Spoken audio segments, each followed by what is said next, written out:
everyone, Tyler here, and welcome back to my YouTube channel. Over the years of my life, I have faced many different scary situations and problems, which of course we all have. However, today I'm not going to be talking about the boring everyday obstacle that nobody cares about hearing. Today, I will be sharing the near-death experiences I've had. Some of these might not have been all that deadly, but in the moment they were pretty deadly, okay? Anyway, with all that out of the way, here are some times I almost died. This first one happened when I was very little, and I vaguely remember it, but I'm going to be telling this story mostly from what I've heard from others. So when I was 3 years old, my parents took us on a family trip to Disney World, my babysitter included. And in Disney World's water parks, there is the famous lazy river, the peaceful river stream you ride along for about 15 minutes. No one in my family really wanted to do this lazy river. They were all pretty much done for the day. The only two people in our family who actually wanted to do it were my brother and I, so our babysitter agreed to go with us. When we arrived at the river, we were offered either a tube that seats 3 people or a tube that seats 1. Our babysitter, being the daredevil that she was, decided,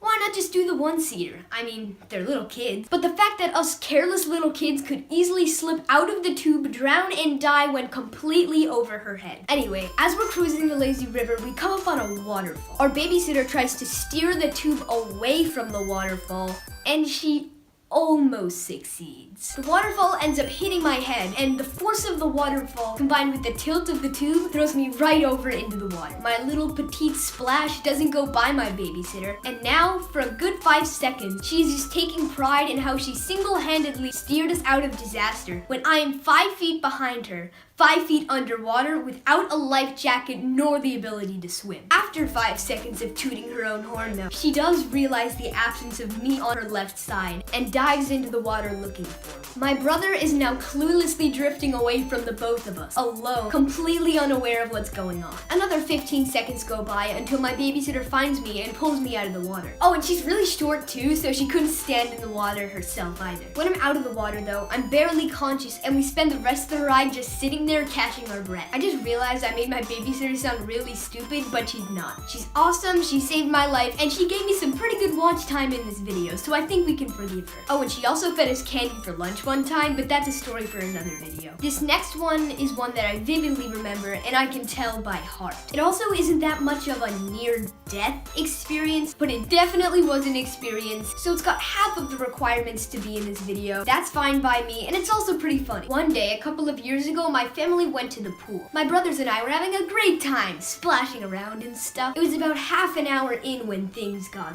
bad. We decided to have a jumping contest to see who had the best belly flop, cannonball, and so on. Sounds pretty innocent, right?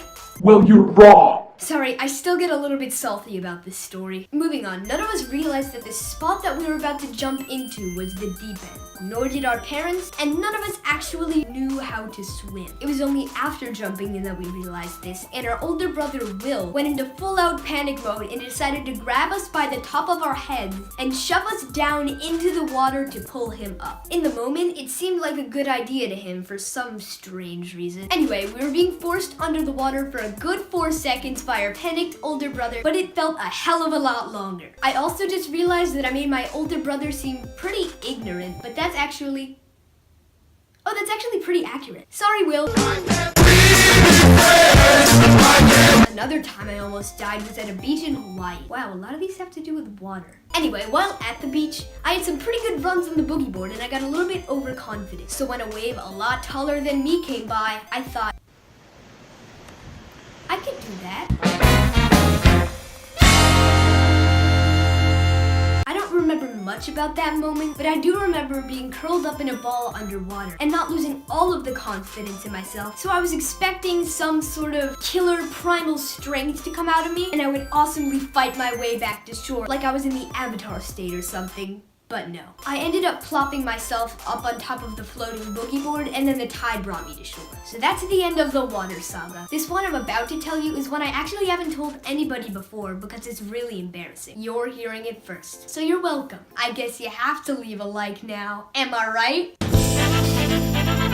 So So I just woken up and I was pretty hungry, but we were out of that awesome filling tequila. Wait, I didn't say that. All jokes aside, I don't drink, and you can be sure of that because while writing this script, I misspelled tequila, and if I was a true drinker, I would know how to spell my drinks. Moving on, I decided to make some toast. Once it was done, I realized putting my hand in and grabbing it would be a pretty stupid idea because then my hand would get burnt. I also didn't know that you could just pull that lever thing and the toast would pop out, so I began thinking. After 7 seconds of that, I came up with a genius idea. I would get a fork, stick it into the toaster, into the toast, and pull the toast out. It was amazing. So I got to it. I got a fork and put it in the toaster, but right as I did so, I pulled it out because I had some sort of feeling that was telling me not to do it. So I started thinking a little bit more, and then that scene from Dumb Ways to Die where that dude sticks the fork in the toaster and gets electrocuted went through my head. If that thought went through my head 3 seconds later, I may not be here today. This last one isn't really a near-death experience at all, but I wanted to give it a dishonorable mention because I really thought I was gonna die. My parents were away for the weekend, so my grandparents came over to stay with us. My grandpa had just set the house alarm, so if anybody were to open the door in the middle of the night, an alarm would go off and the cops would come to the scene. Immediately after that, my mom texted my older brother to tell him to go get the mail that was outside our door, so he went to do that. After he opened the door, of course, the alarm went off, and it was insanely loud. My twin brother and I were upstairs, so we didn't know that it was simply our brother opening the door. Take into account that I was roughly 7 years old when this happened, so I was so scared that, I'm gonna admit it, I peed myself a little. So that's all I have for you guys today. Let me know some times that you almost died in the comment section below. If you enjoyed this video, be sure to like and subscribe. It also helps me not lose the will to upload. It's a win-win! Okay, bye! Miss you already.